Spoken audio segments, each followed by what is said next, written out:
On the 13th of June 2021 will mark the 41st death anniversary of Dr. Walter Rodney. His wife, Dr. Patricia Rodney, and children Shaka Rodney, Kanini Rodney Phillips, and Asha T. Rodney, Esquire, have requested the assistance of His Excellency President Dr. Mohammed Irfan Ali and the government of Guyana to formally honor the life, legacy, and contribution of Dr. Rodney to Guyana, and to finally set the public record straight in relation to certain matters surrounding his tragic death. Today, the privilege is mine to announce that His Excellency the President and the government of Guyana have acceded to this request as part of the historic step of bringing a level of closure to the Rodney family with respect to the death of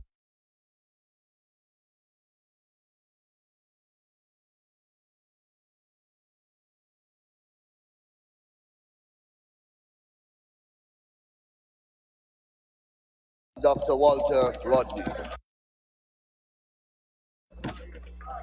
This is a momentous occasion for many reasons, and it is also a personal privilege for me, and indeed all of us, to be part of a process to right this tragic wrong and to begin the process of the rectification of the historic record.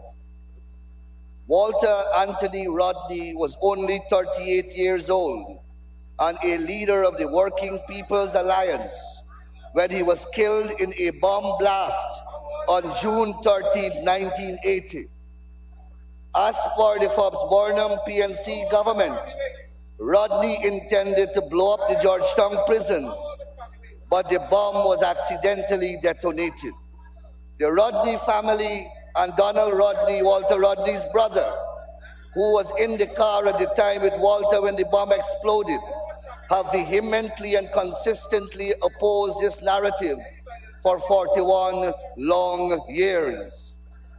The news of Dr. Rodney's tragic death sent shock tremors to the conscience of Guyanese, West Indians, Americans, Europeans, Africans, and indeed the world over. To say that Dr. Rodney's death and the ensuing events in relation thereto were a horrendous miscarriage of justice would be an appalling understatement.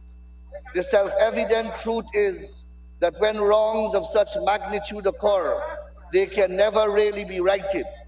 The least can be done in this instance is to attempt to grant the wishes of the loved ones of Dr. Rodney and to work with them in bringing these wishes to fruition as they attempt to forge their own closure in relation to this horrific tragedy.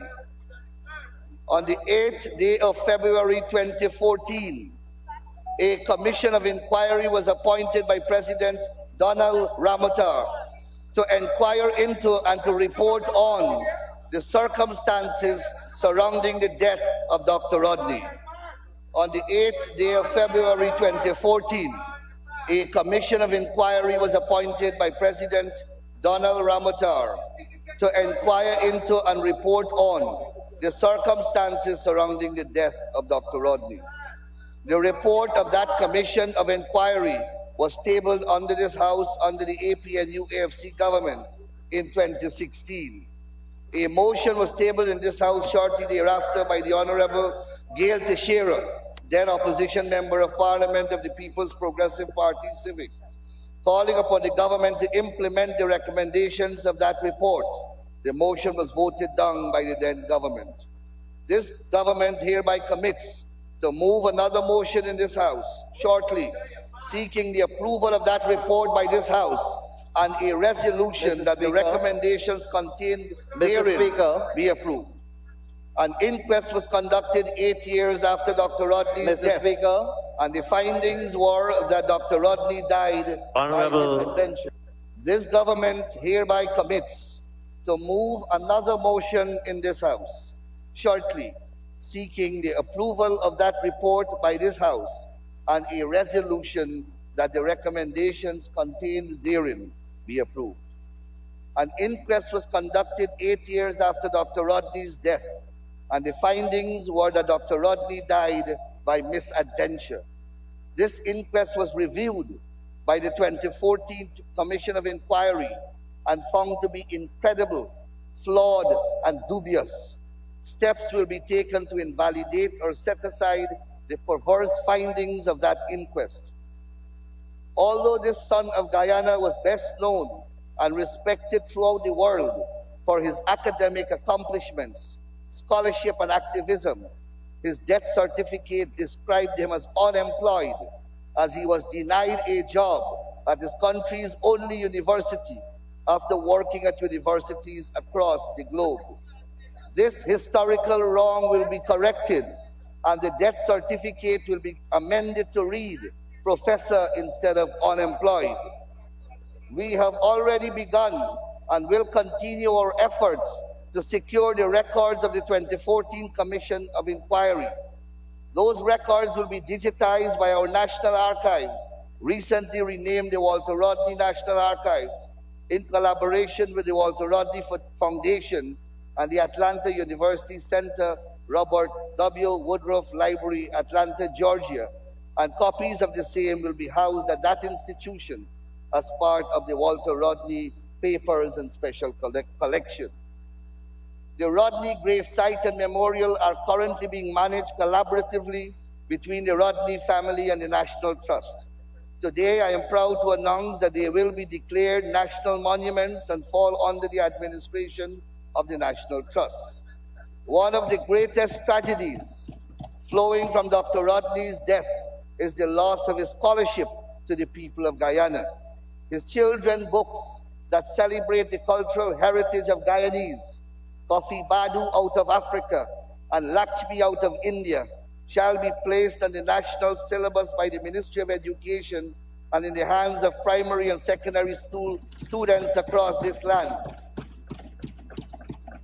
Additionally, his other major works, including a history of the Guyanese working people, Guyanese sugar plantations in the late 19th century, and how Europe underdeveloped Africa, shall be made available to the Library of the University of Guyana. The Walter Rodney Chair at the University of Guyana will be re-established. It is common knowledge that Donald Rodney was in the car with Dr. Walter Rodney on that fateful evening and is also a victim of this tragedy. This included a perverse conviction by a magistrate court, the burden of which Donald Rodney carried for the past 41 years. Fortuitously, only recently the Court of Appeal of Guyana set aside that conviction. Every effort will be made to remove and expunge all public record that intimate any level of guilt or wrongdoing by Dr. Walter Rodney in relation to June 13, 1980 tragedy. For too long, Dr. Walter Rodney's death has been the subject of an irreverent misdescription. It was not a misadventure, it was an assassination, a great stain on our republic. This sadistic misrepresentation on Dr. Rodney's death certificate prevented his family from recovering not a blind cent from his insurance policy, the only financial provision he made for his family, his wife, and 3 infant children. This desecration must end now. His death certificate will be amended to delete the word misadventure as the cause of death and substitute, therefore, the word assassination. In this regard, it is opposite that I refer to the findings of the commissioners in their report in the 2014 Commission of Inquiry. They state, and I quote, "We have no hesitation in holding that Gregory Smith was responsible for Dr. Walter Rodney's death on the 13th of June 1980. And in so doing, he was acting as an agent of the state, having aided and abetted so to do by individuals holding positions of leadership in state agencies and committed to carry out the wishes of the PNC administration. Unquote. One of the key findings was stark. I quote, Dr. Walter Rodney was a man of large and significant stature, both in Guyana and beyond. And at the time of his death, he could only have been killed in what we find to be a state-organized assassination with the knowledge of Prime Minister Burnham in the Guyana of that period. Unquote. In all democratic societies, there are fundamental laws by which the civil rights of citizens are acknowledged, recognized, and protected. Our Constitution, as it did in 1980, sets out these fundamental rights and freedoms and protections. They include the right to life and provisions to secure the protection of the law. Dr. Rodney was denied these basic, inalienable, but fundamental human rights. Expectedly, Dr. Rodney's death has had a lifelong and lasting impact on the Rodney family, Donald Rodney, and indeed on Guyana. As such, the government of Guyana adopt these measures as simply the right thing to do. As Attorney General and Minister of Legal Affairs, and on behalf of His Excellency, President Dr. Mohammed Irfan Ali, and indeed the government of Guyana, I join with the people of Guyana in expressing sorrow to his widow, Dr. Patricia Rodney, and 3 children, Shaka Rodney, Kanini Rodney Phillips, medical doctor, and Asha T. Rodney, attorney at law, and also to his brother Donald Rodney. I have personally spoken with them to convey the government's position on this matter. I thank you, Mr. Speaker.